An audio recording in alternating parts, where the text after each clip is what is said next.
Uh-oh. Uh-oh. Oh, no. Okay, I think we're good. There we go. All right. Well, hey, Brock, at least you had more fluid animation than that Fist of the North Star trailer. Oh, God. Damn. I forgot to watch that. But that was... No, what can't be worse is that last version of Berserk they did. There's this one animation of Guts falling down a hill, and it's just, Well, imagine that, but worse. Yeah, it's really bad. Doesn't look good at all. But, all right. Hi, everyone. We're back. We're back with the podcast. We got some stuff going on. As normal, we got some topics to talk about. But first, we are going to talk about our weeks. Mike, go ahead. Basically, my week has been consumed by Superman. I've seen the movie 3 times now. I'm probably going to see it a 4th before we do our big Superman spoiler podcast. Nice. I just love this movie so much. We have stories to talk about involving Superman and the DC universe, and I even have some fan casting that we'll do later in the show. I'm just excited for the future of the DC universe, man. As am I. Well, as you can tell, StreamYard decided to not bork my mic this time. So, yes, fun. Just a lot of editing. Recorded a new episode of the podcast, and it's like weird that I have like a backlog and I have things scheduled and I can actually relax. So, that's good for me. And then Mike had me on the Renegade Animation podcast on Monday, so that was super fun to record. Oh, fun. And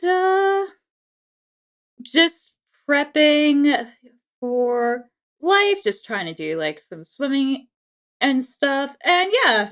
And I finished an outline pass for spec script that I'm writing. So yeah, that's pretty much my week. Yay. Gosh dang it does this every time. Kiona. What I do this week? So we did D&D, we did Vampire the Masquerade this week with my friends, my other friends. I have other friends, sorry. And what the fuck?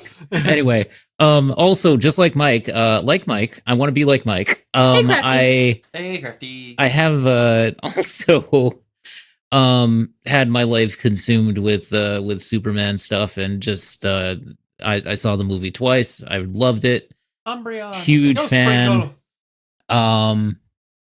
Really just impressed with what they're doing with the universe and everything, and I'm so happy that we have a comic book film that's unashamed of its origins. Yeah, so we'll talk more about it as the episode goes on, but yeah, I really enjoyed it. And I've been playing a lot of Once Human, actually. That that game, Once Human. It's kind of got a lot of bugs in it, but it's still pretty fun to play. It's one of those, it's an MMO kind of turn your brain off sort of game. Turn your brain off, shoot things, kind of what I do. In video games, obviously. Hey, Jacob. Yeah, Jacob, yeah. Hi, Pringle, also, and hi, Crafty. But yeah, so it's just been it's been a good week, honestly. Yeah, a lot of gaming. Also posted my review of Doom: The Dark Ages this past week over on RenegadePopCulture.com. So go ahead and give that a read if you would like, if you would so desire. Nice. All right. My week would have been consumed with Superman more if I was not working. I'll be seeing it at least one more time before we record the podcast this weekend. Playing a lot of Pal World. Been dinking into that again, nice. Along with Assassin's Creed. Pal World's so relaxing. That's awesome, man. Yeah, I like that. I like when you can find a game that just relaxes you and stuff. Oh, it's like lo-fi and other things. There's like no loud noises and stuff, and it's just who knew indentured servitude could be so relaxing? I know, right? Who would have thought? God, I wish I had little pocket monsters that did my bidding. Let's put that on anyway. a t-shirt. All right. Anyway. I know, yeah. So, I've been doing that. And other than that, I hung out with some friends, but I got to finally do something that I have been legitimately waiting years to do. When I say years, I mean literal years. For those who don't know, I am kind of a fan of Kill la Kill. Just a touch. Just a touch. Same writer and director as Gurren Lagann, for those that don't know. A lot of similar themes, but this time, women! And it was just as good. Just as good. If in some areas, even better for certain parts. But there is, for those that know me, one thing that gets to me more than anything in any form of media is like just shows of loyalty and like actual companionship and stuff like that. And ever since a certain anime, Kill la Kill, happened, the literal personification to the highest level of that has been the character Mako Mankanjo. She is like 15 miles above everyone for me as like my favorite female character. It will take a Herculean feat for someone to top how much I love that character. And I have for years wanted to meet Christine Marie Cabanos and thank her and, you know, get her autograph and talk in person. And I finally got to do it this weekend. Yes. She was an absolute that's awesome. sweetheart of a woman. Could not have been nicer, and just she was great. Just the best. Oh, that's so cool. Yeah, but Brittany Karbowski was there. For those that don't know, do not like the voice she does as Black Star in Soul Eater, but she was great. Christine McGuire was there. She was really cool.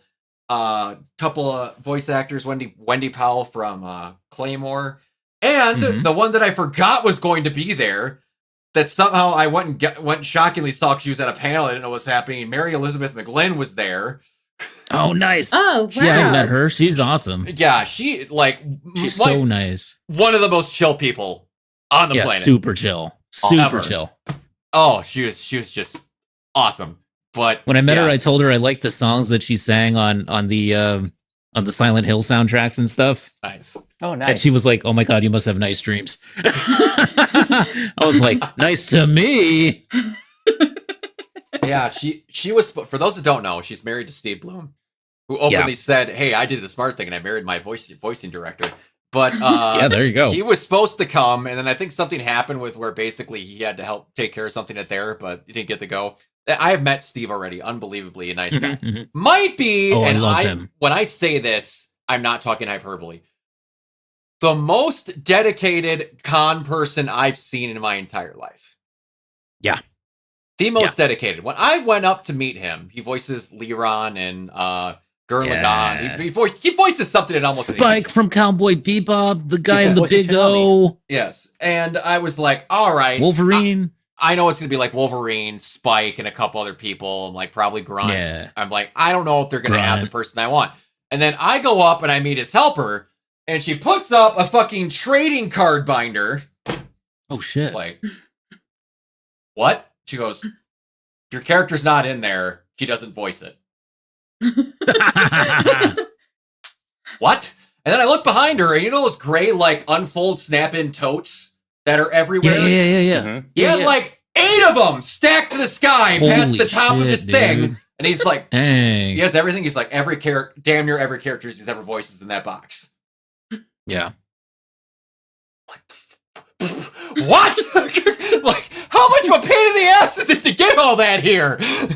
I know you don't live in Minnesota, good sir. How did you get all that here? But yeah, that man is outrageous for how committed he is to cons. He's amazing. He's so much fun. Oh, so much fun. So much fun. Absolutely. But yeah, so anyway, we have some stuff to talk about. And one other possible thing, we asked Bree's permission about it when we get toward the movie section more. But all right, we are going to do some buying or selling first. Bree, buy or sell that K-pop Demon Hunters has become the biggest Netflix original animated movie of all time. Damn. Bye. Also, secondary, buy if you think that Riot Games hates money. Buy. Also a buy. This is the most that should have been KDA thing I've ever seen. Oh, so you finally saw it? I've seen parts of it. I was like watching it on and off, and then stuff kept happening where like people calling me for the only time people want to acknowledge I exist when I'm not on a podcast. So I will be watching it either tomorrow or Thursday. It will be watched this week. I promise to God. I've seen a good chunk of the movie in clips already, but I will be watching it. But that whole movie for the little I've seen like the plane attack up until the first concert, and then just life was happening. Yeah. Jacob, we've come a long way since then. Yes. Here's the thing, and I think I talked to you about this, Mike, on the animation podcast, is that really when you think about it, the Emoji Movie has been like the only hard miss Sony has ever really had. And that was a corporate mandate. And like the thing that's like funny is that, you know, Spider-Verse was like a year later, and they're like, oh, Sony magically got better in a year. I'm like, no, like they did the best that they could with like a terrible concept that was forced upon them. No, that's you guys remember do you guys remember Stuckman's review of the Emoji Movie?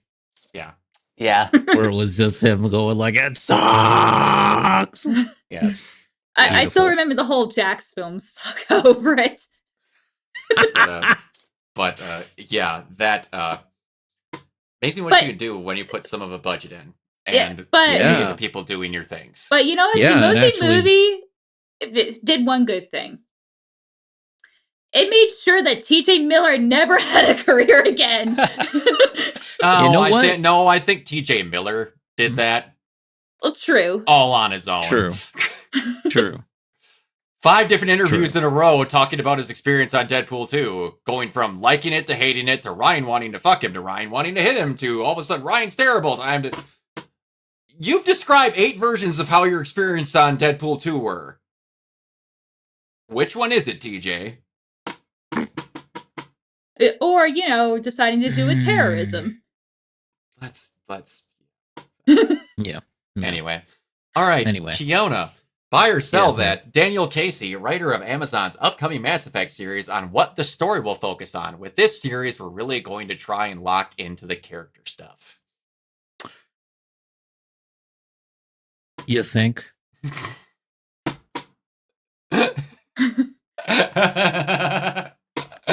I saw that quote and I just went, yeah. Let's hope you Sorry, I was pulling up Mass Effect Andromeda right there. Anyway, my head almost twirled. But no, anyway, you know what though? I mean, hey, this is a good thing, right? Like, let's focus on the characters. Let's get it right. Why not have the Shepherd twins? Why not have them? But can you get the voice cast in there just in cameos at the very least? I mean, I need we need them in it. We need them in it. I'd say I'd buy it. I cautiously buy it though. I don't know really what to make of this other than I hope that it's good. And I hope that they really do focus on the characters. Have a couple of good action set pieces though, please. And not in the Halo series sense of it. Actually put the work in. What, you don't want a Chevy? Do you want a Chevy Suburban to be in the background? No, I definitely would love a Chevy Suburban to be in the background. Yes. Why is it always a goddamn no Chevy Suburban? That's it for me. It's a 0 out of 10. Yeah. All right. Speaking of that's it for me, or it's a 0 out of 10. Mike, buy or sell that there's a live action solo leveling series in the works at Netflix already. Oof. I am going to tentatively buy this because as long as I get a good creative team behind it, it could be something. It could be something special. Well, let me put it this way: as long as I actually get like talent from South Korea to work on it, then it might be something good. Yeah, because I mean, it could be a situation where it's just another adaptation of like the manhwa. Yeah, that's what I'm hoping it is, and not and not something like Death Note. I'm gonna be really honest with you. Everyone bashes that. Now, I'm not saying that movie's good. We're gonna start right off the bat by I am not about to tell you that movie's good. Let's just get that clear out the way. Everyone said that movie failed because they tried setting Death Note in America. That is not why that movie's bad. I'm glad you brought that up because that's not the reason I was going to say that. No, I'm not saying you were going to. But so many people just immediately go, yup, it was in America. That's why it was bad. Not because it was written really poorly. Not because the characters were acted out really bad. It was only the American setting. That's the reason why it was bad. No, it wasn't. And like, here's the thing about it too. Like, there's other live action Death Note movies. Like, there's a ton of them. I have watched several of them. There's also a musical. Like, there's several different live action versions of Death Note. There's another one being made by the Duffer Brothers on Netflix. It's taking forever, but Stranger Things has to finish first. That's what Stranger I'm saying, like, things have happened. But that's like the thing of like Death Note is that like its concept is pretty meldable to like anything. So basic. Like American, so like an American, reimagining a Death Note, sure. Just with a better script. Yeah. Just like, and not have moments where the one I will never forget me. And you know how the Death Note is always like, hey, it's deaths that have to be doable. It can't be as Willem Dafoe, which by the way, that is some of the most accurate casting on the planet. Oh yeah, no. Hell yeah. Like, you could have did it without the makeup. It just could have been Willem Dafoe. And I would have caught it as a death god. I'd have been fine. But there's a moment where he's like, yeah, you can't have any sharks in the toilet or whatever. And then you show a guy being electrocuted in some gulag or something, and the guy wearing insulated protective gloves gets shocked backwards through the gloves and dies. That's not how electricity works, mate. I don't know about you. Or the guy that got decapitated by the ladder in the start of the movie. That's not how ladders work either. But when I tell you, the first thing my roommate did when he moved into my house is we watched Death Note together. I had not seen it until he moved in she's always lived here 10 years. But anyway, and then we watched the whole thing, and then like maybe a month after that Netflix movie came out, and him and his brother, like as high as I hold Gurren Lagann, put that 2 notches up with them for Death Note. Oh. I got to watch Death Note with them live and in person. That was an experience and a half. That was fun. All right, anyway, last buy or sell. Mike, buy or sell that a Night at the Museum reboot is in the works. You know what? Why not? Like, I can think of worse properties to reboot. Didn't they already kind of attempt to soft reboot it with like that direct-to-streaming animated movie? The thing that you're telling me right now existed that I've never heard of? And therein lies the problem. When did that happen? I think it came out in like December. 3 years ago? Was that? I thought it was more recent. I'm gonna double check, but yes, I do remember. I don't think I ever got around to watching it. No, I saw it as a trailer. Yet no, because I'm not. I don't think I've watched any of the Night of the Museums past the first one because I'm like, I was an adult. So this was. I was an adult as well. What kind of shade are we trying to throw here?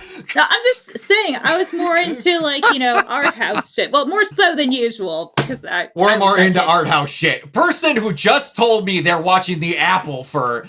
We're gonna sit on this podcast and say we're into art house shit when we've openly talked about the scraps that we watch for our own enjoyment.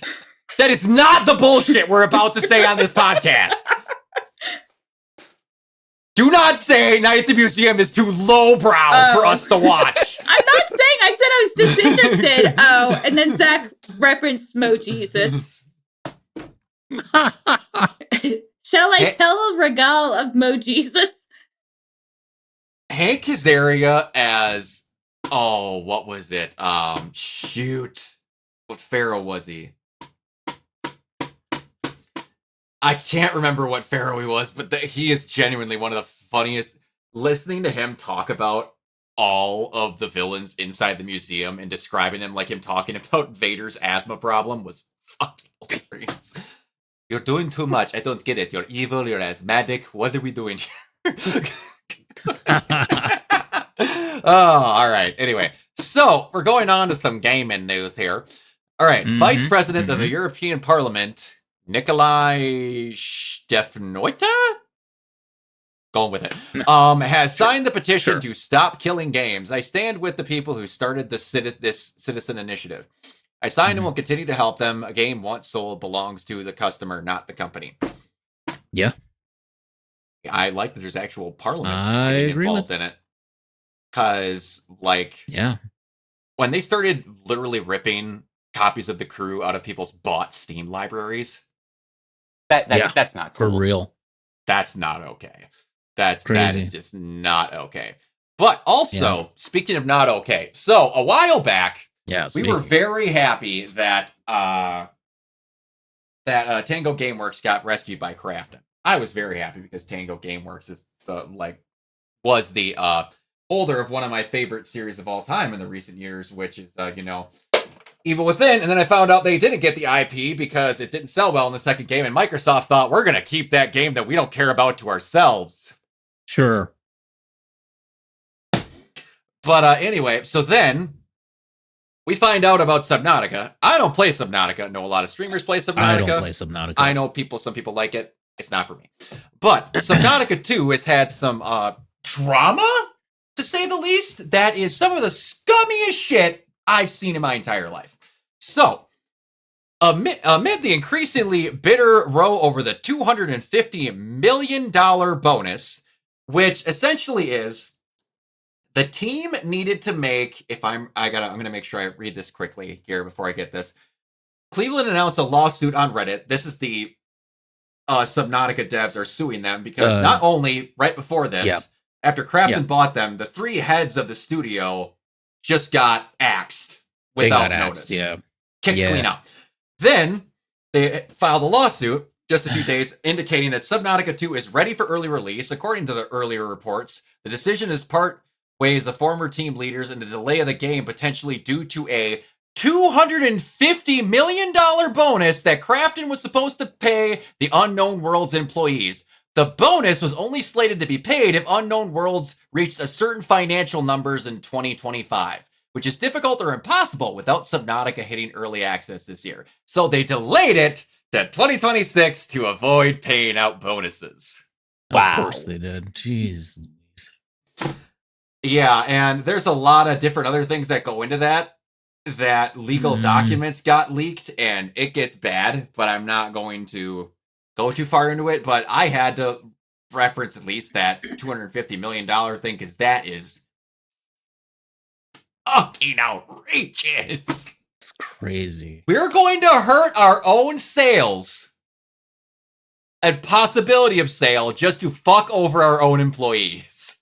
Yeah, it's... Oh, it's ridiculous, but all right. Speaking of something that no drama's been around, Ghost of Yotei had a state of play. So it showed some really cool things that I wanted to go into, because basically this looks like it is going to be what I wanted to go Assassin's Creed Shadows to be. This is coming from a person that liked Assassin's Creed Shadows. So they showed a lot of details in about 18 minutes, and I'm going to go over the rough highlights that they have here. Atso is shown as an Onuro. It's basically a spirit of vengeance that goes around that they just speak as her of. I think that's really cool. She is going after the Yotei 6, you know that. It's about 16 years after she came back to take them out. And you can switch between her past and present on the fly with a push of a button when you're interacting with parts of her home. So it's really cool that you can just get different aspects of different stuff like that. It's showing that it's got some of the most best freedom they've ever had and stuff. You have a clue system and other things that is kind of like the rumor system that Assassin's Creed had, but it's a lot more not ungodly obtuse. Mm-hmm. In Assassin's Creed Shadow, it's like, on the third day of winter, with the winds blowing down by the rocks, you go to the third shore down by the fifth lane, and this is just simpler. It's got text around it, and it's a lot more saucy. I guess it's just the best I could say for how they were showing it. Mm-hmm. There are clear guides to everything. They have this really cool, like I said, card system that shows and keeps all your files up. It used to be like a notebook of how you kept track of all your old people, but now it's a thing called the Wolf Pack of all your people that just have a giant mural of them all going together and growing as you meet more people. I think that's pretty sick. That basically have that's to pretty cool. you have to fund your hunts for the Yotei 6 by taking up bounties at different places, and they're actually really intense, fucking sweet looking fights from what I've seen.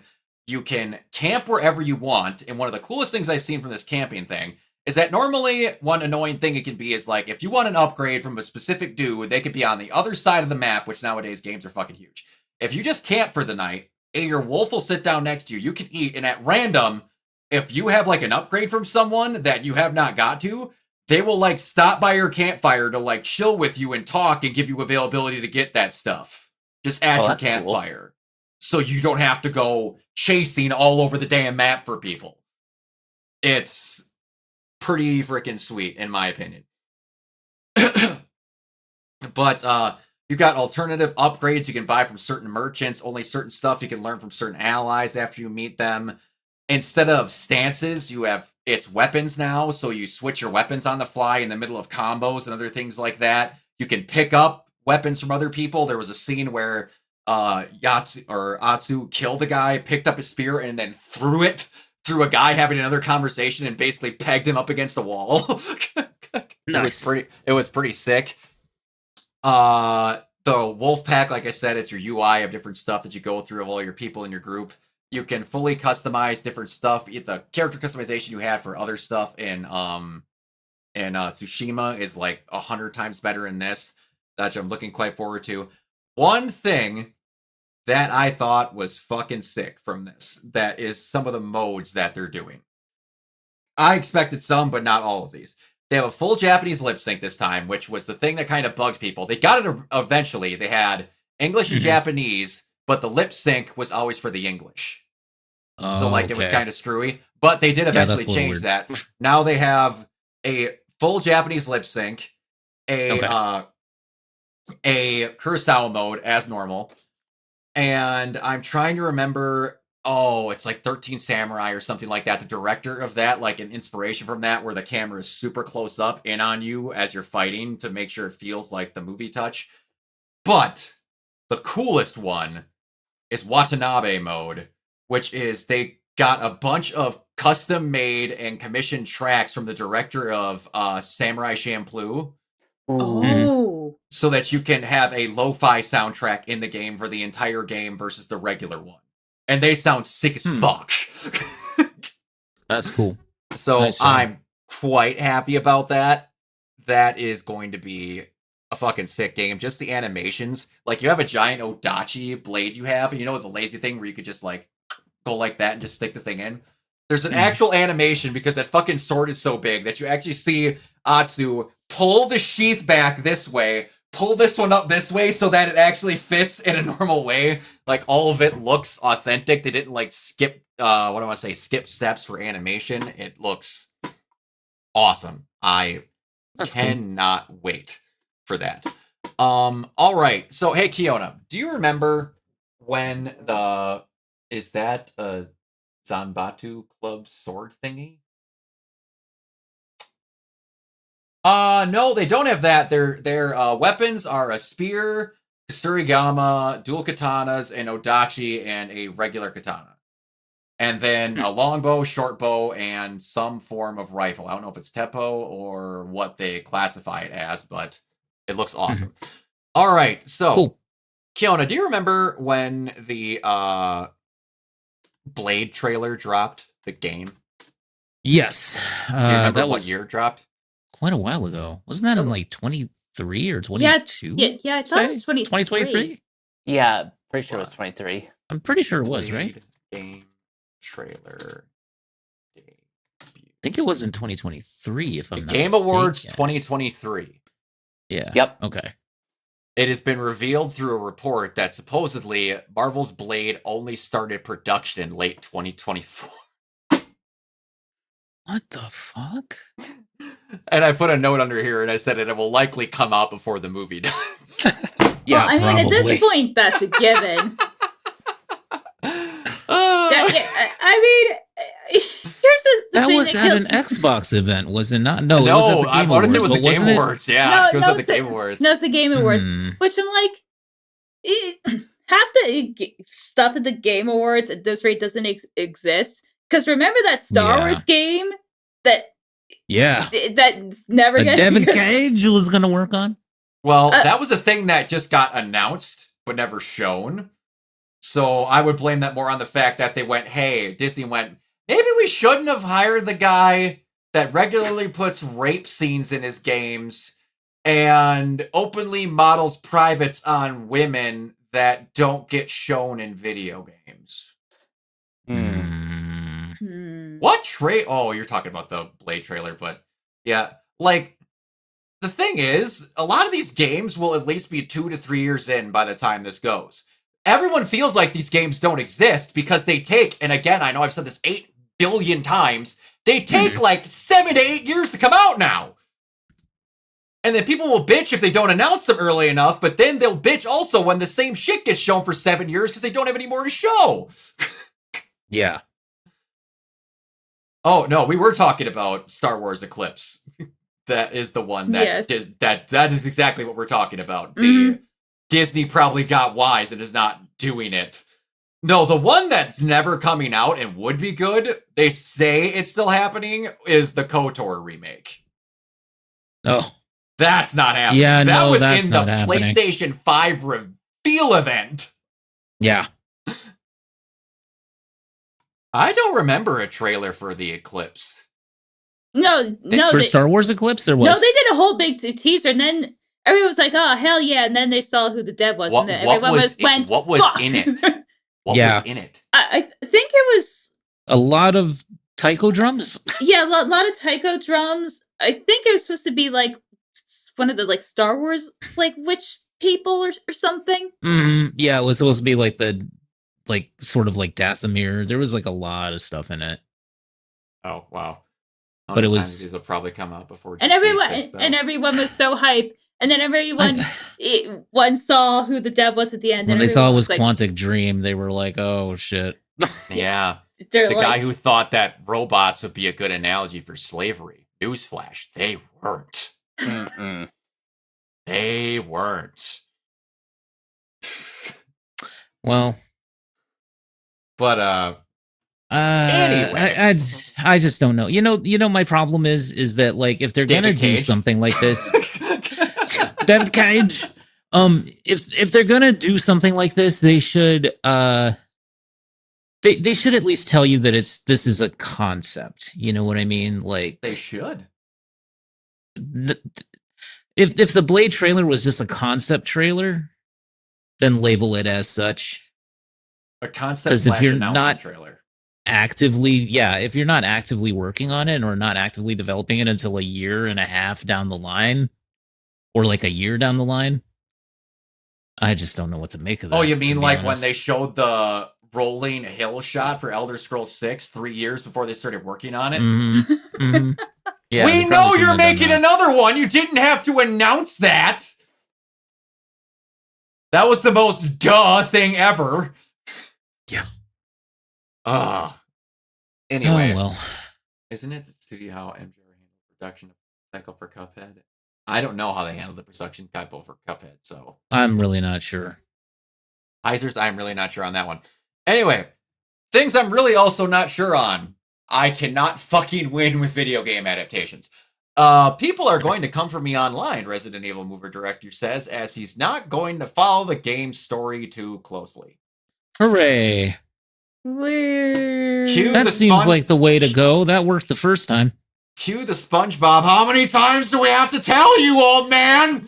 All right. So the director of the upcoming Resident Evil movie, Zach Krieger, has admitted that he's not trying to be too, quote unquote, obedient with the game's lore, since he knows fans will come after him online no matter what. Hey, buddy, they came after people because they weren't obedient. Let's just keep that forward front. Yeah, let's That's keep that the in mind, legitimate reason they came after someone.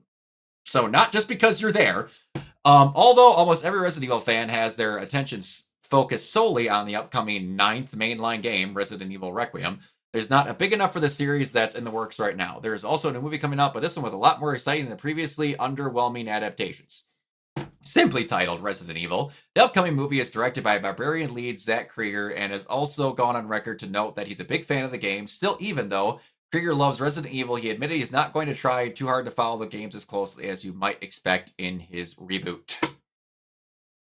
I mean, does it have to be a beat for beat remake of the games? I don't think so, but like, No, but the fact that you have to come out and say that you're not going to... yeah, that doesn't seem good. You should not come out and say that, because that's you preemptively telling people, be like, yeah, I don't expect it to be like even close at all. To be anything. Yeah. I'm trying to tell a story that just feels authentic to the experience you would get when you play the games. I don't think I'm breaking any major rules, but I also recognize no matter what I do, people are going to come for me.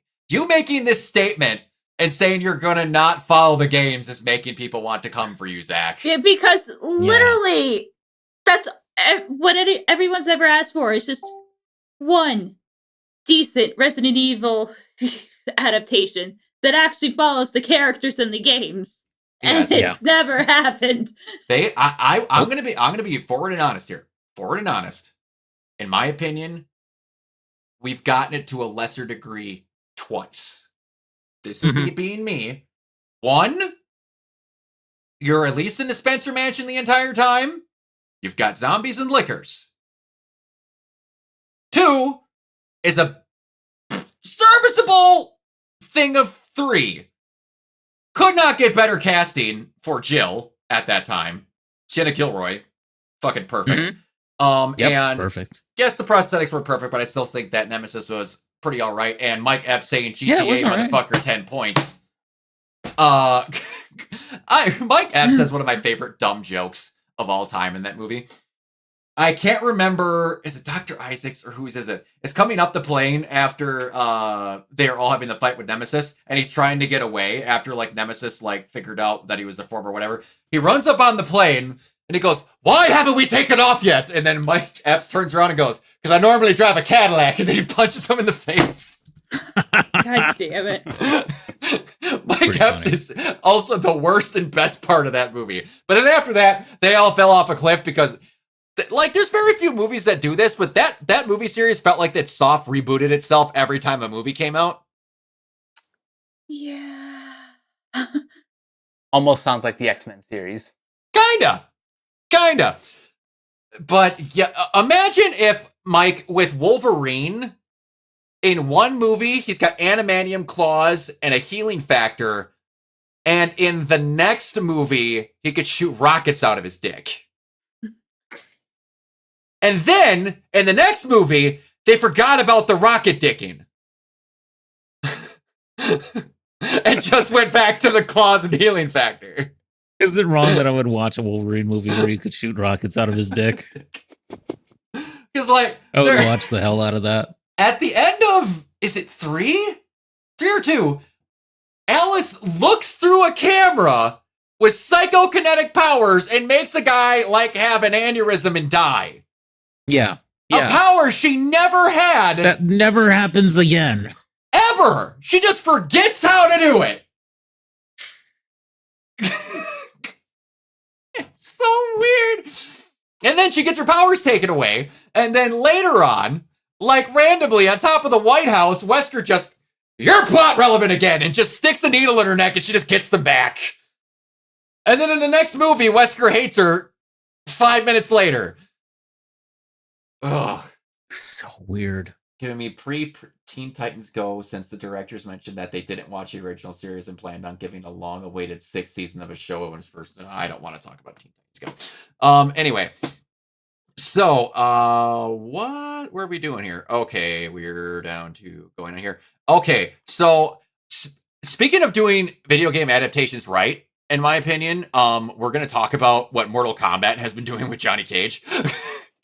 Yes. Do you have the an image of the IMDb page? I have an image of the IMDb page and also of the movie poster for him for his own movie that we have not been talking about. So we're gonna show. We need to go to this one. Nope, we need to go to this one because I'm going to show this. Where is it? It's right here. It's right there. So, yeah. So, yeah, there it is.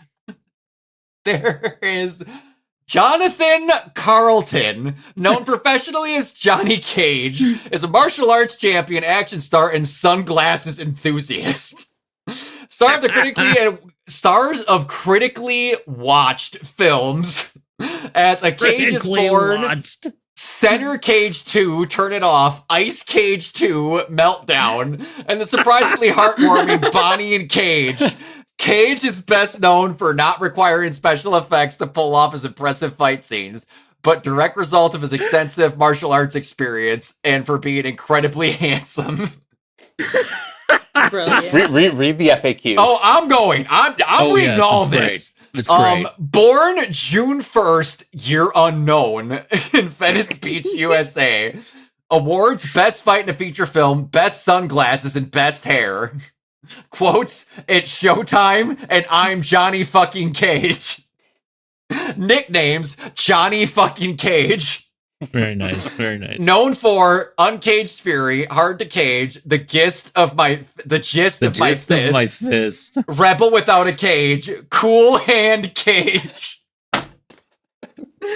Cool Caged Rage. Did you know fact sheet? How old is Johnny They're Cage? all rated 6.9, by the way, all of his movies. Yes. How old is Johnny Cage? Cage is just a number. Who is Johnny Cage dating? Your mom. What is Johnny Cage's preferred brand of sunglasses? The expensive kind. Who is Johnny Cage's agent? If you find out, please contact Johnny Cage. Perfect. This is the best preamble for a fucking character in a movie ever. I want Carl Urban to just talk like that too. Just be like, Cage is not a number, and just use his name as a pun the whole entire movie. When he got first announced, I was like, Holy man, shit. I don't know if I see Carl Urban doing this. Just from look-wise, I didn't know. And then I saw that first photo, and I'm like, I could see it. And now every single piece of anything I've gotten so far, I think this is the best casting choice they've ever made. This is the greatest thing. Outside of Scorpion, this is the best casting. Yes. Yes. But the best. The best. Johnny Cage, Uncaged Fury. 10 out of 10, no notes. It's so bad. It's the fucking worst. Look at this purposely bad editing down here. Like, what the fuck? What is going on? I don't know. But What is going on behind him? I don't know. But I need so like bad. 7 more of these posters before this movie comes out. I know. I want to see one for the gist nothing. of my fist. Yes. This is so fucking good. Oh, So great. shit. Rebel Without a Cage. Oh my god. It's so fucking good. I love just can't fucking wait for this. All right, Mike, I'm going to throw the Emmy nomination stuff to you while I go get some water. Okay, so I'm not going to go over absolutely everything, but there's a couple things that stood out to me. First of all, obviously, because I host an animation podcast, I got really jazzed when I found out that Common Side Effects was nominated for Outstanding Animated Series alongside, let me grab the nominations. Okay, so for Outstanding Animated Program, we have Arcane. I'm assuming that's season 2. Mhm. Bob's Burgers, because of course. Common Side Effects. Love, Death, and Robots, which, yeah, I get it. Volume 4 had some pretty good ones. And of course, The Simpsons, because you can't have this category without The Simpsons.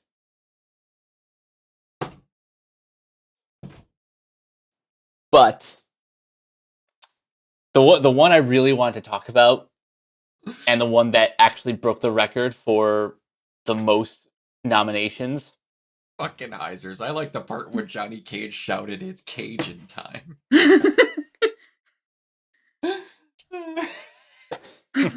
That's just perfect. I want them to show that he's making a movie called Morbid Time. I think I might actually piss myself laughing. Okay, so the big reason I wanted to mention the Emmy nominations is because The Penguin is up for 24 categories, and they are, let me get them. So 1, Best Limited Anthology Series. 2, Colin Farrell for Best Actor in a Limited Series. Christy Milioti for Best Actress in a Limited Series. And the actress who played Oz's mom, Deidre O'Connell, is up for Best Supporting Actress. Then you've got Outstanding Production Design for a Narrative Contemporary Program. Casting for a Limited Anthology Series or Movie. Cinematography. Contemporary Costumes in a Limited Anthology Series or Movie. And then Best Directing, Best Writing, Best Editing. Basically, it's up for like all of the things. So, I have to bring up one that I saw on Twitter that I saw some people were upset about. And keep in mind, I've not seen Andor. But people are very upset. Gabriel Luna is not in here for a damn thing. But Pedro Pascal is for the roughly 5 minutes he was in The Last of Us Part 2. Yeah, I'll admit, I am part of that choir. And that is no disrespect to Pedro Pascal. It's just, this is honestly kind of a case of category fraud, where I know he was the main character of season 1, but in season 2, he's taken out in like the first 2 episodes. Yeah, this is a screams shades of Jamie Lee Curtis in Everywhere at Once. You know, the Best Supporting Actress. Yeah. And it does kind of suck that none of the actors from Andor season 2 were nominated, but like everyone from White Lotus season 3 got in.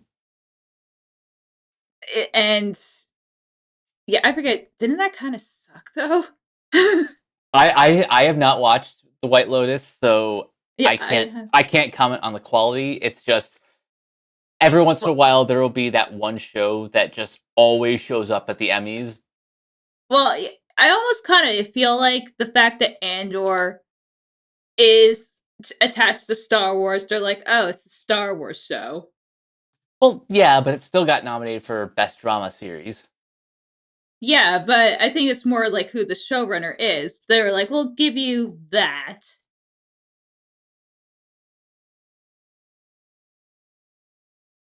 My only thing is White Lotus is one of those shows that's designed to go on forever. This was the final season of Andor, so this would have been their last chance to get any sort of critical I know. appraisal. Well, I mean, if you want to go back earlier, like poor Bob Odenkirk. Yeah. 6 motherfucking seasons. Zip. Yeah, that one's unfortunate. That is suck. Anything you also want to go into with this, Mike? I've pretty much gotten like the one I'm the most invested in, but something else I actually want to bring up is outstanding television movie. The nominations are Bridget Jones, Mad About the Boy, The Gorge, Mountainhead, Nona's, and Rebel Ridge. Which this is the movie that stars Aaron Pierre, who is going to play Jon Stewart in the Lantern series, which, by the way, just wrapped production. Yes. Well, here's the thing about this Bridget Jones is that it was only released streaming here. It was released theatrically everywhere else. So I call bullshit on that one, even though my mom is like a big Bridget Jones stan, and she couldn't stop gushing about it. Yeah, I'm just confused why it was only released on streaming here. Is it just because there was just nowhere on our release schedule to put it? I don't know why. And what's kind of insane is that the last Bridget Jones made like a shit ton of money. So I think it was just a case of like Peacock just wanted like, well, we want a big exclusive movie, but we don't want to put anything like too high budget on there. So Yeah, I guess that makes sense. Yeah, I guess. Don't think. All right, now. Speaking of things that were only shown in certain parts of the world, Clark and Lois's mid-air kiss in Superman was censored in India because it was quote-unquote too sensual. What? I have seen more extreme kisses at a middle school dance. What are we talking about? I don't know. They weren't like fucking, like there wasn't even groping going on. What are we talking about? In India, but not China? Like, what are, like, what? I'm going to have to reach out to friends of mine who are better or more knowledgeable of like the censorship in India, because none of this makes sense. That doesn't make sense at all to me. No, it does not. But okay, so I was going to ask this since we were talking about it now. Bree, would you mind if we talked not spoiler about Superman? go right ahead. Okay. All right, so we're going to do a little bit of this because I wanted to talk about it before we got to our thing we're doing on Saturday. Mm-hmm. This is no disrespect to anyone else. I'm going to die on the hill that Nicholas Hoult is the best Lex Luthor we've ever gotten.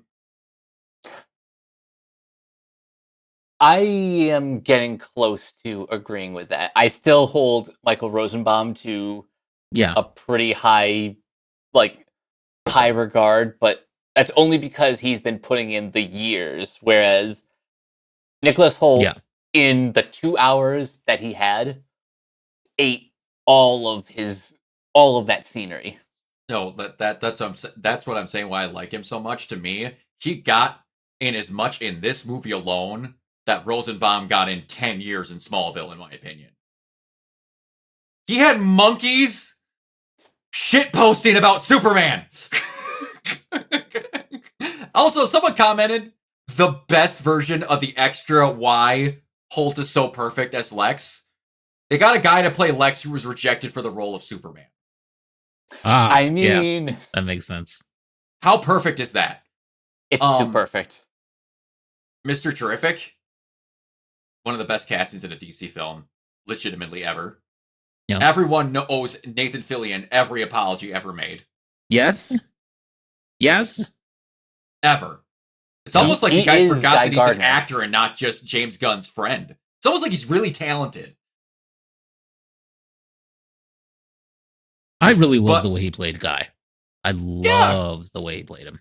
Absolutely. He was freaking perfect. Because he's a dick, but he's like also like kind of in his own way heroic, you know? Like he did the job, and he also like he was a dick about it, but he wasn't like I thought that there were gonna, I thought there was gonna be a whole larger level of pettiness between him and Superman, and I didn't expect them to actually work together pretty well. Yeah, all things considered. He is the guy who he has a personality and he's not going to change, but that's not going to stop him from doing his actual job of being an even when he confronts him, like he was like, you know what, he put the green energy field around them when they were talking about Superman's parents. Like he didn't just let everybody in on that. No. And I was like, you know what, that's actually a decent move. Like it's this is because private they're stuff. Of the cloth. They're of the cloth. They're of the cloth. It's beautiful. Nathan Fillion did a fantastic job, and everybody was like, oh, he should get a haircut. No, he shouldn't. Nathan Fillion was the guy that said, give me the bowl cut. Because his hair's meant to look dumb. It's part of his character. It's part of his character. He's a Guy douchebag Gardner with is the douchey guy hair. Guy Gardner is the guy who mooned the Justice League through the side of the Justice of the Now I'm blanking on it. The Watchtower. The Watchtower. Watchtower. That's who he's meant to be. Isabella said, perfect as always. Perfect. We're gonna. So we did our hear me outs last week. When I told these guys what I said, what I wanted us to do, hear me outs, what I didn't want to have, I saw exactly what I didn't want people to have. Yeah, an example of it on my Facebook. People saw that too. These are not. Hold on. We're gonna do it this way. People, these are not. Hold on. I'm gonna do this the right way. We're gonna get this. We're gonna get this. This is not a hear me out. This here. No. Anyone who looks at this photo and thinks they have to explain why they would be attractive to Isabella Merced, I don't think you know what attraction is. What? You can only see a third of her face and she's more attractive than most people I've met in my life. Anyway. But, yeah, so we were gonna, anyway, I just had to show that. She was great. A character that shows up in this movie later on that was not advertised was great as well. I'm excited to see them later on. Me too. Not gonna say what it is, but anyone who doesn't understand why that character's acting that way, you haven't been paying attention. That's a literal version of that character. And they explain why they act that way in the scene. If you listen, you wouldn't be upset about things. Yeah, but honestly, no one listens anymore. I won't say what it is or what's entailed in it, but Brie, one of my favorite opening exposition dumps in a film ever is at the start of this film. Yep. Brilliant. We'll get into it when we talk about spoilers, but there's one piece of information that's left out of that opening crawl, but that's because it comes back later for another important scene. It does, absolutely.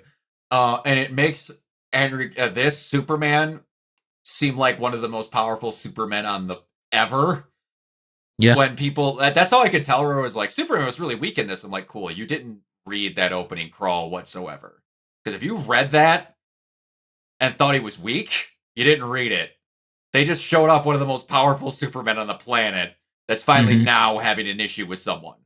Because of a very good reason for why he should be having issues with this said person that I won't spoil. But, yeah, it's very good at pointing a good picture of what this is. Just, yeah. This is one thing that we talked about. Yeah. This is one thing that we talked about in the movie review of it, but I'm going to be really honest with you. I'm more happy that they did it. I'm happy that we're not trying to always hold people's hands in films anymore. Yes.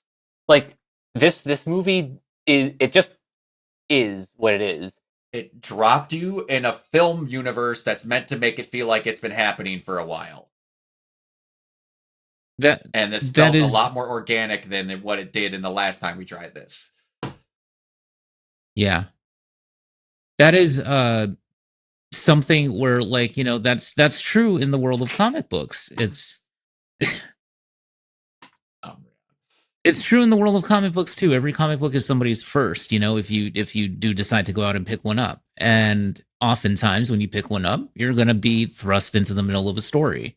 And it does take a little bit of work to put it all together. That's why they had like footnotes and stuff like that in the text and everything, that said, like, if you want to know the true story behind this, or if you want to know the full story, then read such and such.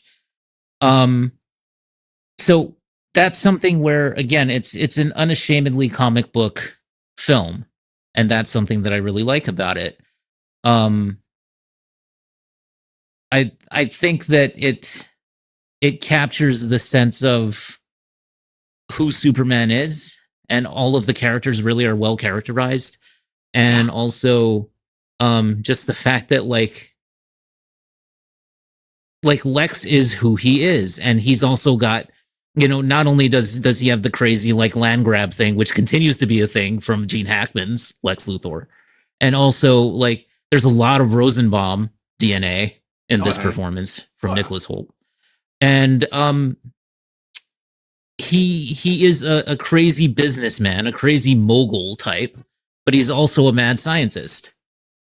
Yes. So they got that in there too. It's just I think it was brilliantly done. Yeah, to make that up scene. I really enjoyed like I love the fact that Jimmy Olsen is like a player. He's a player. Like, what the heck is happening? Also, is this the best version of the Daily Planet we've ever gotten? Absolutely. I think it is. It's also the most role they've had in a Superman film ever. Yep. Who is the actor who played Perry White in this? Is his name Wendell Pierce? Yes. Is that his name? Wendell Pierce? Who would have thought that he was also really great in Thunderbolts, and then he's great in this too? Like, I love the characterization of Perry White. I love the fact that when the entire city's going to shit, Perry White's just sitting there in his chair, not caring, not moving, and just listening to his reporters tell him a story. I love that. Pitch him a story. I thought that was brilliant. I thought that was very Perry White. Yes. Some people had there were some complaints about Ron Troop being in the movie. That because he doesn't have any lines, but essentially he's part of the Daily Planet crew. And I thought that was a nice little acknowledgement to the comics. One also dumb complaint that I saw people that I could show didn't pay attention while they were watching the movie. Who girl with tits that they never say the name for? And they've said Kat's name 7 times in that film. It's Cat Grant. Yeah. If you didn't hear it, you weren't listening. Beck Bennett as Steve Lombard was really great.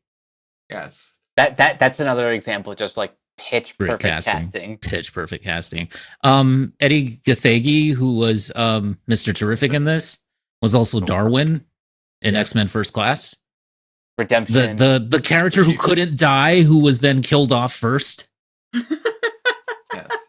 Which he almost said no to this film because of that. I know. And he said that he signed on because he knew he was going to die, but they said they were going to bring him back later in Apocalypse, and they didn't. I know. They should have brought him back. It's so stupid. Yeah, but no. Anyway. But the one of the smartest things, and I hope they continue to do this more, have some big name actors, but it was a really smart move. Making not incredibly well known actors be Ma and Pa Kent. Yes. Because they just felt like Ma and Pa Kent. Yeah. Did you read the stupid criticisms that they made them stupid or something? Like they made them not smart? I don't think they did at all.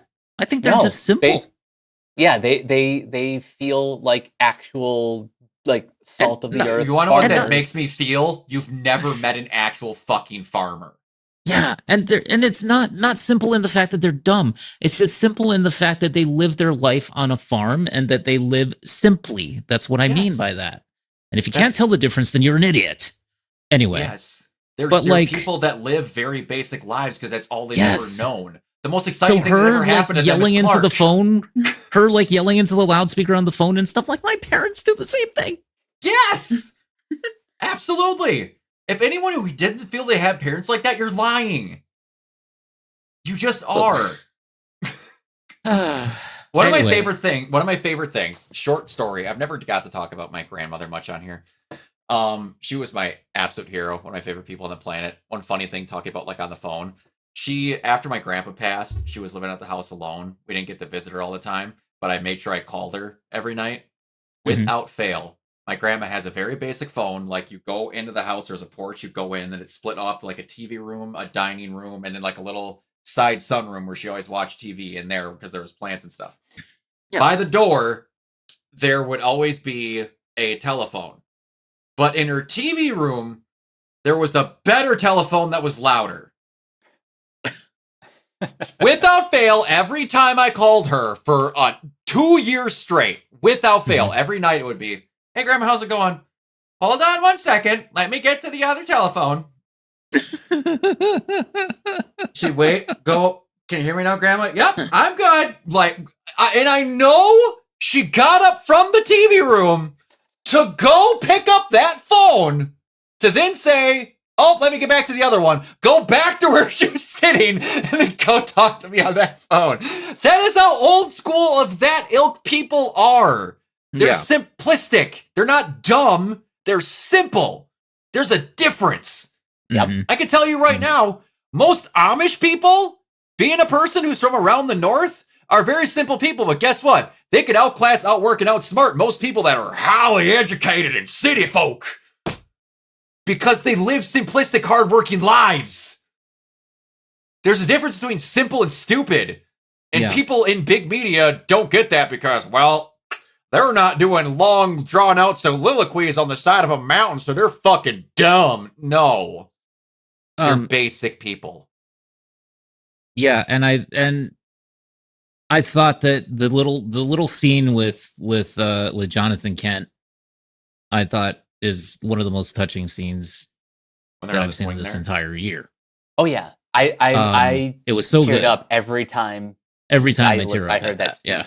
As do I. And then I laugh because Martha comes out there and she goes, "Oh, big mush." It's so funny. Martha's so fucking good. Martha's great.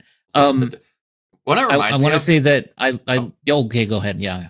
it reminds me of the animated versions of the Kents, where he's getting or whatever, where he's like they're out in the cold and he's like, you need to put a jacket on so you don't catch a cold. Mom, I'm Superman. You're also my son. Yeah, exactly. Put on a jacket. Or like exactly. Where in the animated Justice League where he's like, oh, well, we wrapped your presents in aluminum. So what you mean Santa wrapped them? Yeah. Yes, Clark. Santa wrapped them. I loved Corn Sweat as Superman. I thought he was fan-freaking-tastic. Perfect. And believe me, I think Superman's been played by terrific actors for the most part. Maybe there's one that I could have lived without. But I will, don't have to guess too hard about which one. But I think that for the most part he's been played by really excellent actors, and I think David Cornsweet picked up the ball and he ran with it. My MVP of this movie, as good as as much as I love Eddie Gathegi and as much as I love Nathan Fillion and as much as I love Nicholas Hoult and David Cornsweet and everybody and Wendell Pierce and everyone, my MVP of this movie is Rachel Brosnahan. I think she's perfect as Lois Lane, and I always thought she would be perfect in that role. Mike said that's his favorite version of her now. Yeah, absolute favorite version. I stand by that. I agree. I mean, imagine Lois actually being a reporter. That's imagine one thing that I won't say why, but there are several moments in this movie that make you realize that the people in a comic book film aren't fucking dumb. Mm-hmm. They're aware of certain things that are blatantly obvious. Oh, we will get to They're that. just not addressing them out in the open. That's all I'm going to say. But I was very happy that multiple times they're like, so that's right? They're like, yeah. It was so good. But we'll address all that. All that on Saturday. But all right, on to more stuff. Tom Holland says Spider-Man Brand New Day will focus on shooting in real locations using old school filmmaking. We were really restricted with what we could do with the last film because of COVID. Now we're really going to lean into old school filmmaking and shooting in real locations. We're going to use the streets of Glasgow for this massive set piece we're putting together. That makes me excited. He caught the Nolan bug. Yeah. Well, either way, as much as I loved No Way Home, and don't get me wrong, I did. Watching that alone in a theater, like before it came out, is literally one of the best experiences of my entire life. You could tell they weren't allowed to do a lot of things with a lot of people. Yeah. It definitely feels like a product of that era. Absolutely. Yeah, it's it's gonna be cool, and I'm excited to see more stuff with that. But all right, so David Zaslav met with several people on how to fix DC in 2022, including Dwayne "The Rock" Johnson. Apparently, those talks ended very fast after Black Adam. which that movie came out in 2022. No, 2022, 23? 22. 22. That movie, I went to high school between 2005 to 2009. That movie was announced when I was a sophomore in high school. I remember that. I would love to know what that movie was originally supposed to be. Because it wasn't that. Black Adam was one movie where I could actually see the hatchet being put in the editing. Because they said it had a very aggressive rating. And then there's scenes where they cut away from Black Adam sticking a grenade in a guy's mouth. Like, we could figure out what's going on there. Just because you're cutting away from it doesn't mean that that's still not incredibly violent. Mm-hmm. Ay. All right, we have a couple of more DC relevant things here. Will Friedle was interviewed about possibly returning as Batman. If you asked me that question 3 years ago, the answer would have been, "Oh my God, yes." Friedle said, "Get me in front of a microphone now. Now that Kevin's gone, I don't know if I could do it again. I think it would need to be recast with both roles, being Terry and not having him answer as Bruce. I don't think I can." Yeah. Yeah. I understand It's that. unfortunate, but Well, I not get only it. that, but Will's starting to get up there too. I mean, that show came out like a quarter century ago, so Will was one of those I got to meet him last year at Twin Cities Con and got to talking all that stuff. Asked me all that, and I asked him like talking about all that too. And then I brought up like the experience I had with Kevin, and he's like, "I don't know how to put it into words, but there will never ever be another human being like Kevin Conroy." He's like, I just can't describe to you what it is like just having to have gotten to be around him. I'm like, you don't trust me. The limited experience I got to have was outrageous. Well, because like, there's multiple, like you're seeing multiple people that are like, yeah, I'm not touching Batman again now that Kevin's gone. Him and Mark are both like, nah, I'm not. I mean, and Mark kind of had like his last hurrah again, but between Kevin and now Arlene being gone, it's just I think like that era of like the DC animated universe, I think it's a good memory, but it's time to move on. Also, Andrea Romano's been retired for a few years now. Oh yeah, a couple Oh, of yeah. years. Yeah, because I Oh, think yeah. she was having some medical issues with like sight, and it became harder to voice direct. Oh, absolutely. Yeah. And she's done more than enough. That woman was single-handedly responsible for a good chunk of the 90s and 2000s being as good as they were. Mm-hmm. Mm-hmm. And anyone who doesn't give her the credit is a moron. Because she's the one making sure those roles fit right, and you have the cast you have because of that. All right. On to a little bit nighter news. James Gunn would tell David Cornsweet to shut the fuck up for asking one too many questions on the Superman set. But he said, quote unquote, David does not take that personally. Sometimes his questions are great, and I totally see where they make him better. And because they make him better, they make the movie better. But every once in a while, it's just one too many questions. It's like, oh my God, David, just shut up and stop for a minute.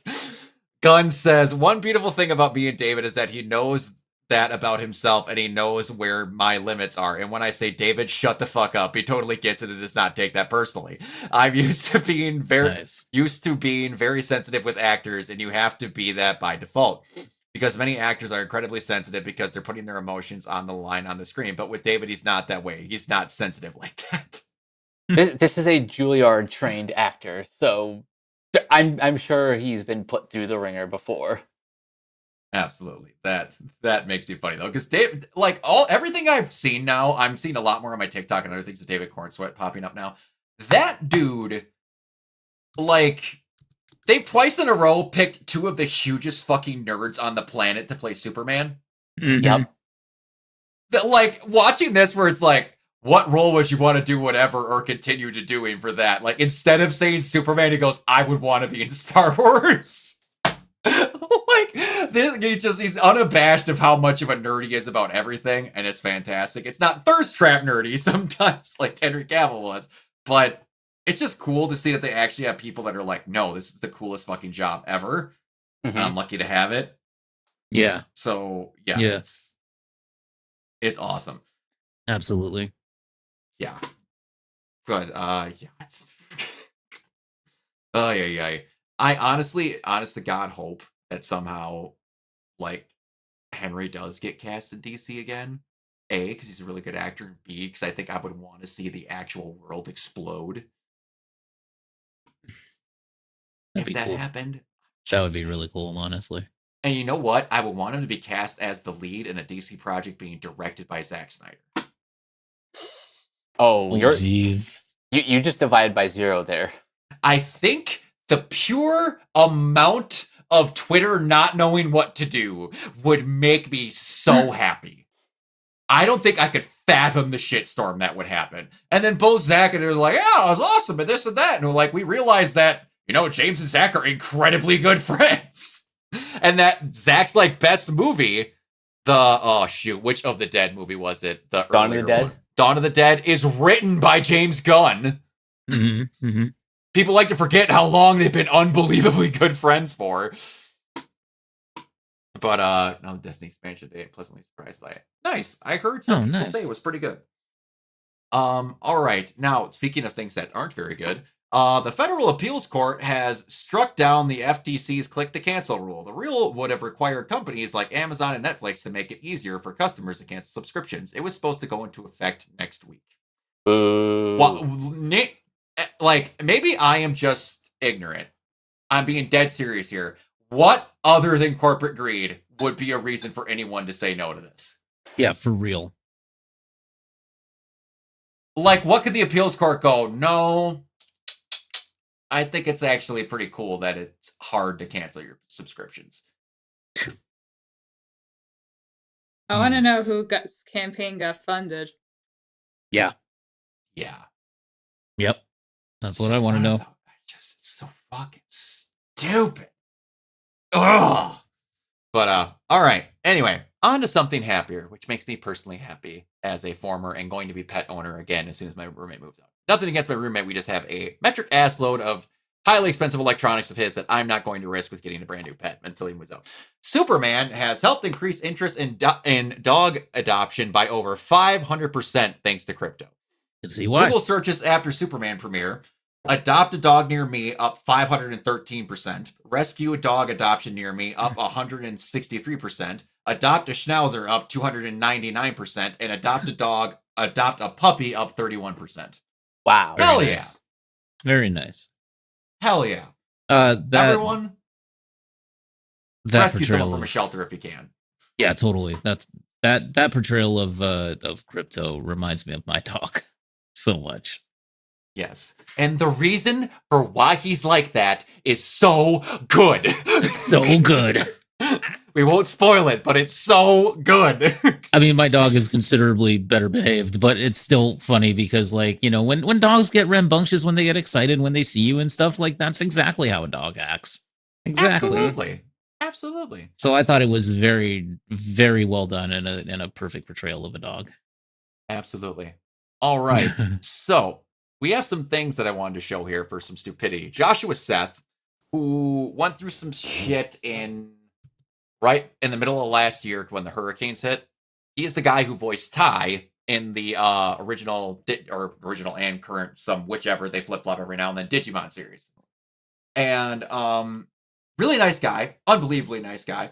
Couldn't have been better considering the situations for what he had been through. But he posted something on his Twitter with quote-unquote residuals from NBC Universal. Until you load. For those of you that cannot see, that was like 56 cents. Good Lord. And then below that, please tell me this is not the royalty checks for everything people stream Digimon Adventure Try movies on Peacock Because if that's weak sauce on Universal's behalf, Joshua, then Joshua revealed something that I didn't know happened, which is now I understand 1,000% even more now why all dub voice actors say their jobs don't pay for shit. Anime voice actors don't get residuals. No voice actor on Digimon ever got a residual check ever. For the matter, no voice actor on any anime series or movie you've ever seen has been paid more than a few $100s for their work. Correct. That is criminal. That is fucking insane. Like, the only... Like, Netflix, I believe, is the only service that actually has union dubs, but, like, the catch is, like, it's union, but in order to get, like, a higher hourly pay rate, they have to forego residuals. At least that's what I've heard. Yeah, there's some other things, and like there are union dubs, obviously, because Yuri Lowenthal, one of the biggest dub actors on the planet, is a union member. It's just they get fucked no matter what. They get higher pay, which you said, like with the union stuff, they're guaranteed better session rates. But yeah, that's why a lot of times when voice actors that are union workers get replaced because they're not doing it anymore, they automatically slap a non-union worker member in it because they're not required to pay as much. I mean, remember a few years ago the Jujutsu Kaisen movie, like, Neres Kiones said, like, yo, this movie's made like a stupid shit amount of money, but I only got like $250. And I was the co-lead. Oh yeah. Oh, 100%. They get screwed. I remember, I want to say it was Kyle A. Bear when there was some voice acting role that John Cena just got. It was like the first voice acting role he did, and then someone quote tweeted about it of like, can't wait until he gets into the voice acting industry and steals all the jobs. And then Kyle A. Bear get under his like he won't last 5 minutes after he finds out what it pays. You wonder why these voice actors do metric ass loads of conventions every year? Because that's where the real money's made. That's where they make all of their money. I can openly tell you right now, with what I hear about what they make during these sessions and certain stuff like that, I have easily seen voice actors make within 4 hours of working at a table at a con. And then multiples more because it's through the entire week. Like, there was one where what people don't realize how stupid the money some people make at these conventions. The first time I realized it, and I don't know if this is everywhere, but it's a good chunk of them. A lot of these cons don't actually pay the people to come to them. And the kind of stuff, yeah, for how much they love their fans, yeah.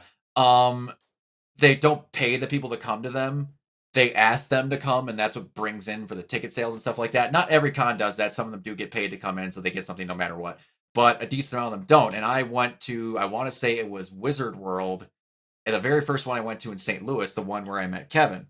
Evan Peters was right here, and then Gene Simmons was right here.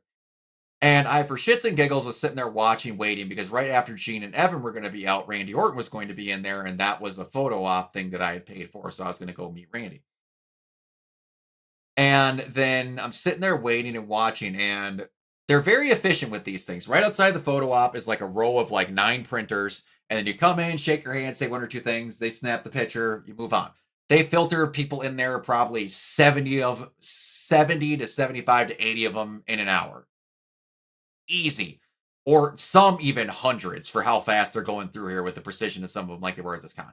And I'm asking them, like, so what's the pay rate? And then they're like, well, we invite them to the con for free, but they get to keep 100% of what they make. Ooh. Gene Simmons was charging $180 a photo. He was there for 2 hours, and in the like 10 minutes they were there, I think I saw him take pictures with 30 people. Multiply that throughout the entire thing, he made multiple tens of thousands of dollars standing in one spot for 2 hours. And people wonder why people prefer to do these cons where they make their actual money. It's interesting because I learned how these things work. So I'm assuming streaming is exactly like TV, but mostly free to watch however many times you want. But the revenue company mainly comes through ads and promos. how can actors really make anything with residuals? Just trying to learn where the money is coming from with a few things you can watch anytime. It's not like the theaters where you pay for each viewing. Yeah, I would assume it's a convoluted mess that they're purposely not explaining, because then if they explained it, they would actually have out in the public how badly their actors get fucked. Yeah, that sounds about right. Sounds right to me. Because they're making hand over fit. All right, I do this every time. How much is the bog standard subscription for Netflix? Isn't it like $11.99 or is it like $9.99? Like, are we talking about like the ad Just tier? your basic bitch one that you get for nothing extra. It probably starts at I want to say it starts at like $11.99. All right, so we're gonna be generous and say $11.99. Let me see real quick. Hold on.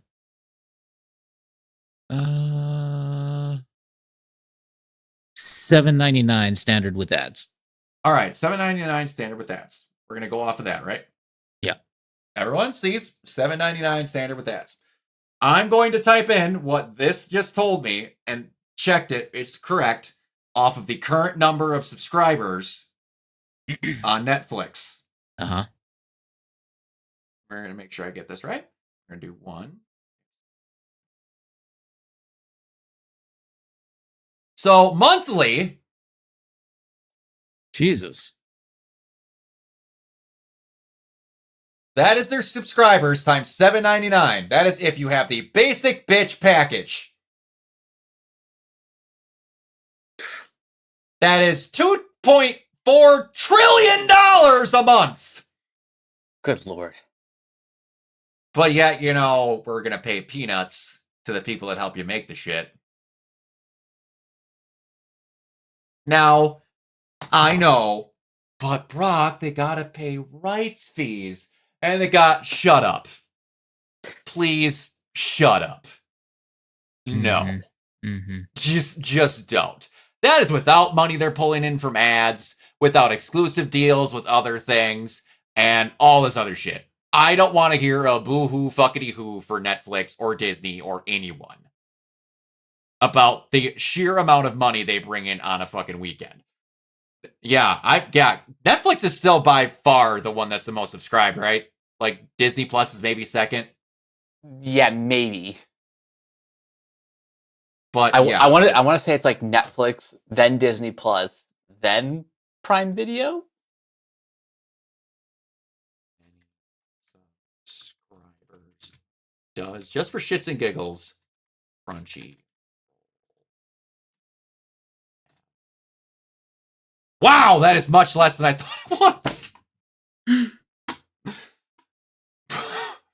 Wow, 17 million on Crunchyroll. I thought it was going to be much more than that. Oh, wow.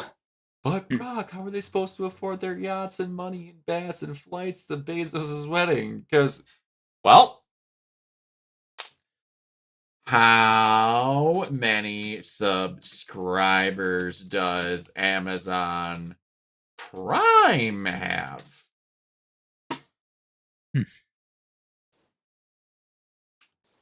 Okay, now that's making me really generous or curious on how many subscribers does Disney Plus have? Oh, wow. Okay. According to this, in the Amazon Prime is a substantial subscriber base estimated at over 240 million. 180 million of them being in the US alone. And then Disney Plus has 124.6. I thought they'd be higher than Amazon. But then you think again, Amazon Prime, who doesn't have Amazon Prime at this point for most people in America, even though they don't use its benefits half the time. Mm-hmm. But, yeah. Anyway, because you need that 2-day shipping. But, yeah, anyway. So another thing that I'm happy to report that they've really starting to crack down on, which makes me happy. Because, one thing that I love seeing, and I'm pretty sure we've talked about this. Hey, Brock, did you see that new trailer for Avengers Doomsday?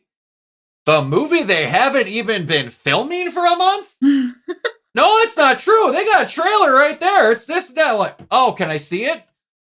That's a shot from Guardians of the Galaxy that's got AI editing over it. That one's from Jurassic Park. That one I'm pretty sure is from John Wick. They're like, oh, that's from it. They're filming the movie. How do you have a trailer?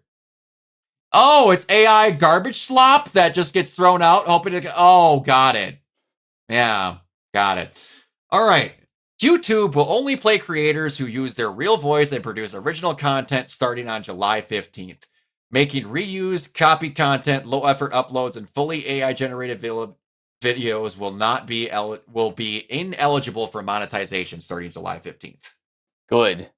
Thank God. Christ. Mhm. I mean, they aren't officially banning it, but this You is just can't get basically a money. Can't shadow make ban. money off of them anymore. I'm fucking happy about that. Well, I mean, how much slop do you think's clogging up YouTube and like screwing the algorithm? And Enough. I'll just say enough. If there's two, there's too much. Yep.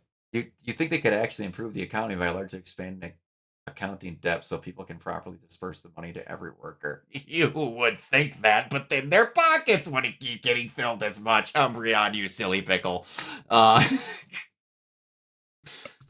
But Yeah. all right. Yeah. So we're on to some casting calls here. And I know it's not on here, but these are all going to be oh good lord, DC related. But one got pitched to me earlier today, and now I will not take any other person for an answer. This is not on here, but we could do it. Trigon? It needs to be Christopher Judge. Yeah. Oh, hell God, yeah. yes. Oh, hell yeah. That is just that is perfect. like that is like such a no-brainer casting. Like The only other one that would have been acceptable to me, maybe Tony Todd. But it's perfect. It's absolutely perfect. I'm going to actually add one in here because well, not only that, but because of his experience, like with Kratos, he knows the mocap system, like and how to. absolutely. Yes, absolutely.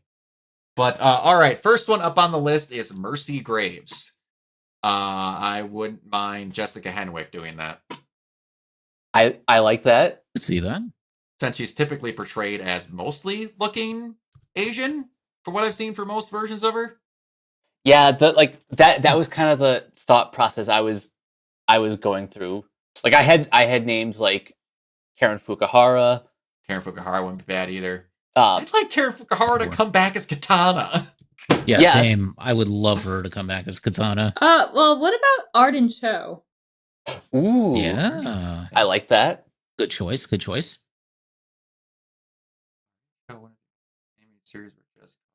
Were they? I'm blanking on the animated series version. Anyway, keep going. The one that I had that also could apply to Lady Shiva, Anna Sawai. from Oh my Shogun. god, yes. I'd see I that. suppose she was. Forgot about that. But yeah.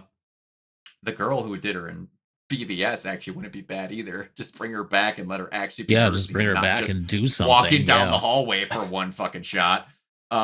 She was great in that. She was great in the Wolverine too. Oh, absolutely. Yeah. Who else?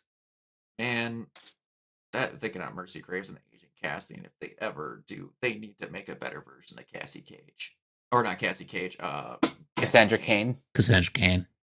people want to talk about egregious miscasting and ruining of characters, but no one ever brings up just how bad Cassandra Cain was in that Harley Quinn movie.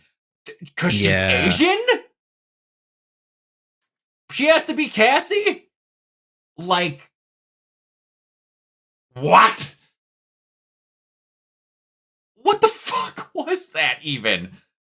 Oh, They got it completely wrong. That was the one thing in that movie. Yeah, like literally the only thing I do not like about Birds of Prey, which is a movie I otherwise quite Well, enjoyed. And again, not the actress's fault because she was just doing No. what she was hired to do, but just the fact that they really did not get her character correct in that. They didn't get any Which is part of weird it. because they got like Harley so right, and I feel like for the most part it was okay.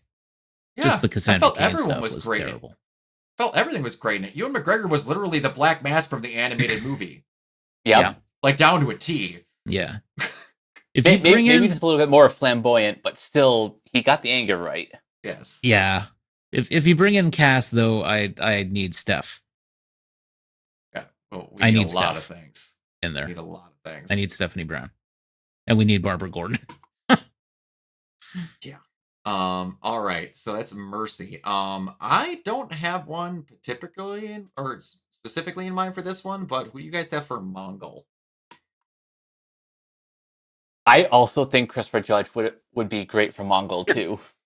What? He wouldn't be bad, but I think his voice, in my opinion, would serve the otherworldly part for Trigon. I have one for Brainiac, so I will keep my piece for now. Okay. I have one for Um, Brainiac too, but we'll get to that. I have one for Brainiac as well. Anybody else have another for Mongol? I'm trying to think who Vin are some Diesel. like big. Yeah, Wait. Vin Diesel. I could actually see that. Okay, Yeah. okay, I could see it. actually see that. I I would. I don't know. I don't know if he would do it.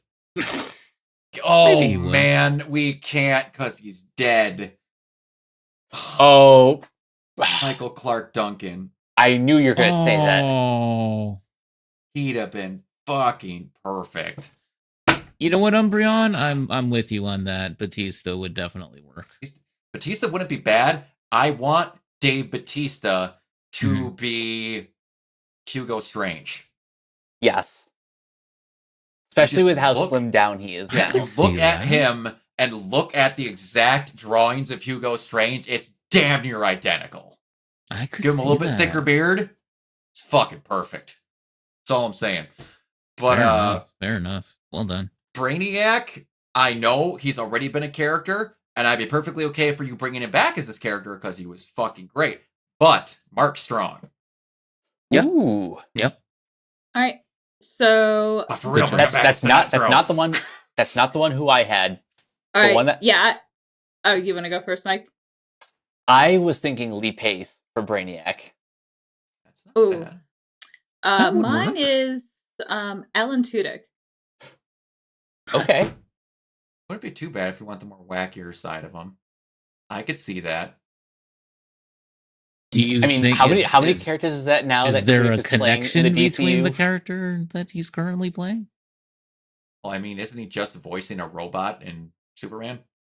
Yeah, but could Yes, that but not in Creature be, Commandos, he's also voicing like 7 other characters. Yeah, I mean, he's done several DC things. I mean, he's the Joker in the Harley Quinn series too.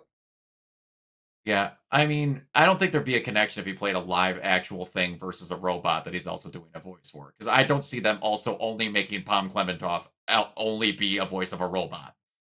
By the way, that's also another Mercy Sure. Graves choice Yeah. like that I had. That would not be bad. I could see that. I could see that. Yeah.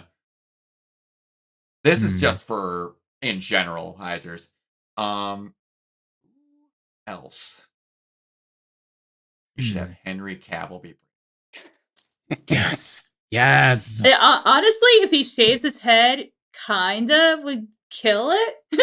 You know, honestly, it would be fucking weird. Henry Bring Cavill is Rosenbaum in to be Doomsday. Brainiac.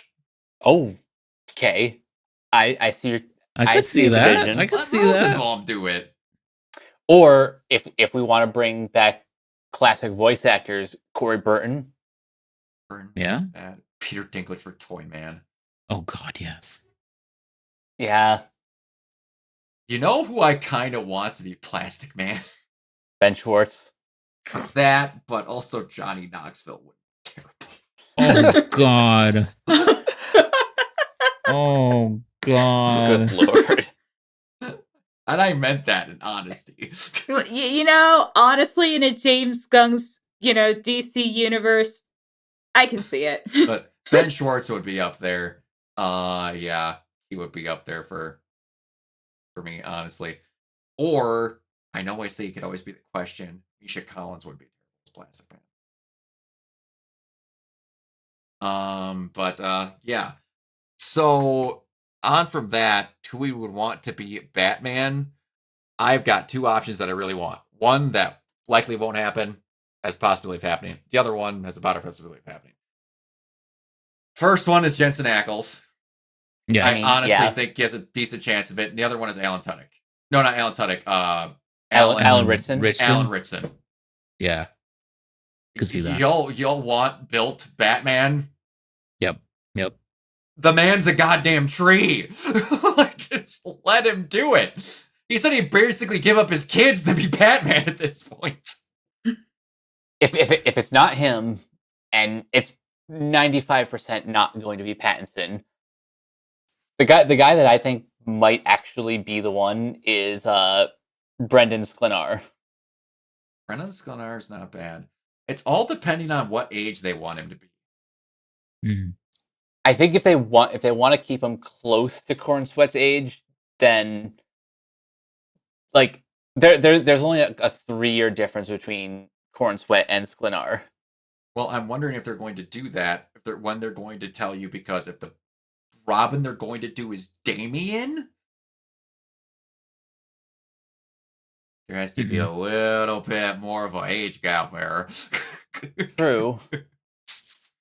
But I've also explained this to people on Twitter where Benedict Cumberbatch's freeze would be sick. Ooh, I do like that. But I don't think Bruce needs to be like super old to have. I don't think super old either, but I think appropriate age. I don't think they need to say that he gave birth to Damien when he was 14. No. So that he could be 30. I was thinking like he meets the Al Ghul's in like his early mid-20s, and then Damien's how old? Like 8 or 12? I don't honestly remember how old he is when he's first put in. I honestly don't remember. I want to say he's oldest, maybe he's 14. Okay. Because he's still young. I believe they make a crack about him not being old enough to drive in most of the animated series, so that's why I think he's at least like 14 or 15. At the oldest. Okay. Yeah, then as long as there's like at most a either 5 to 7 year gap between him and Clark, that should be enough. Idris Elba as Darkseid would not be I love that. That's a really I like that. And you know what? Idris Elba for Mongol. Idris Elba for Mongol wouldn't be bad either. Again, man, I'm just thinking back now with Darkseid, like the perfect person can't do it anymore, because that actually would be perfect for Tony Todd. Yeah. Ooh, Umbreon, that's not a bad idea. I don't know who that is. It's his name is Mason Thames. Okay. Opens Google. Also, here's like a stupid idea. Like, I don't think it would ever happen, but what would you feel about Sebastian Stan as Batman? I would not be against it. I wouldn't be against it. I think he could definitely pull the look and the motif. Well, because there's like an age, and he's like early 40s. So if we're talking about, the Robin being Damian Wayne, then that would be like he's not quite middle age, but he's like a more mature Batman. Sebastian Stan's also one of those people that if he shaves, he loses like 15 years. Yeah, true. So if they want him to make him look younger, he really can. He takes really good care of himself. They purposely make him look scraggly when he plays Bucky, because he looks a lot younger than what he actually is. I wouldn't be against that. If they're going for older, I honestly wouldn't be against Josh Brolin. Oh, I was thinking if they're Wouldn't going be like against older, maybe like Liev Schreiber. Liev Schreiber. I could see that. Won't be terrible. Even Lee Pace, I think, would make a good Batman too. Yeah, that would not be bad. All right, I don't have a thought in the world off of a thing for this. Do any of you have one for Parasite? Doug Jones. Yeah. That's not bad. That would not be bad. And it also depends on like how Parasite is portrayed. If he's a bit more if he's a bit more humanoid, then you could put anyone in that suit. But if you're getting the like if you're getting a more gross alien slimy version, then I think I think just Doug Jones has played enough monsters in his career that he would be the right role for this. Yeah. I would just say Idris Elba as Steel, if we're going to be honest there. Not even Son, just him. Yeah, that wouldn't be bad. Doug Jones is not a bad shout there. Man, they need to get Ron Perlman to voice someone. Remember him voicing Slade in Teen Titans? Mm-hmm. You know, if we're talking about voice actors and like bringing people back into the fold, Clancy Brown, because didn't he play Lex in the original Superman animated series? About that. And in Justice League. I have Clancy Brown for one of our other picks. For Savage? Yes.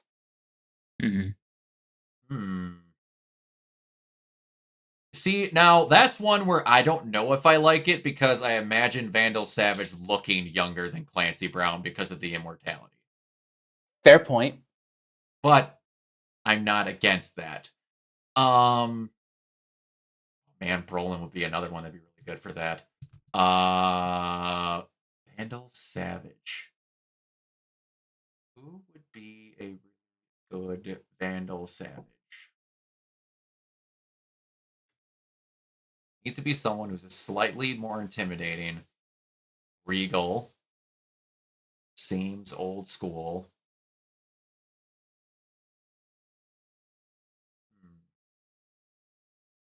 And I am blanking really.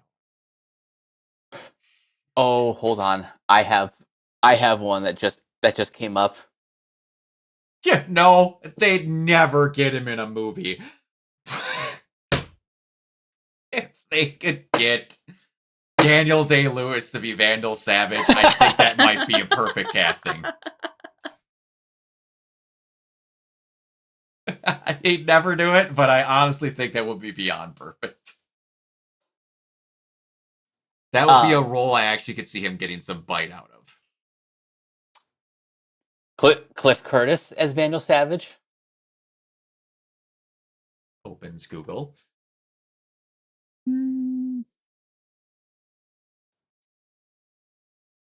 Maybe.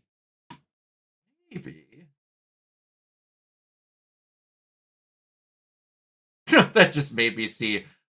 Ooh, Ethan Hawke also needs to be something in there somewhere. I don't know what, but we should have Denzel Washington. King Kong ain't got shit on me. Russell Crowe's not a terrible shout. I could see that. That's not terrible. That would be a good running up for the best comic book role he's ever done, because the other two aren't strong contenders. Does anyone remember what both of them are?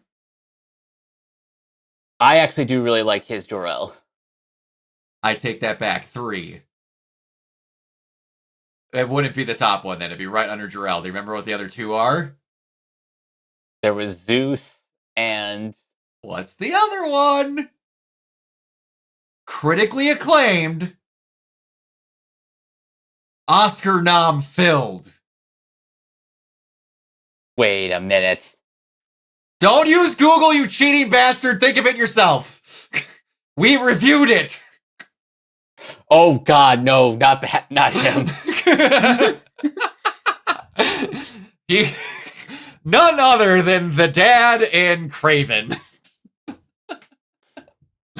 Which he actually wasn't unbearably horrible in. The movie was just bad. Yeah. That movie was shit. You know, Ethan Hawke, I wouldn't hate being Green Arrow. If they're going to cast an older Green Arrow to complement Kyle Chandler's Hal If he's Jordan, going to be younger, I want it to be Glenn Powell. yes. Okay. If it's older, I could see him being it. Okay. That's fair. Yeah. Mm. Going the Keaton route. Oh shit. But yeah, does anyone have anything else they would like to bring up?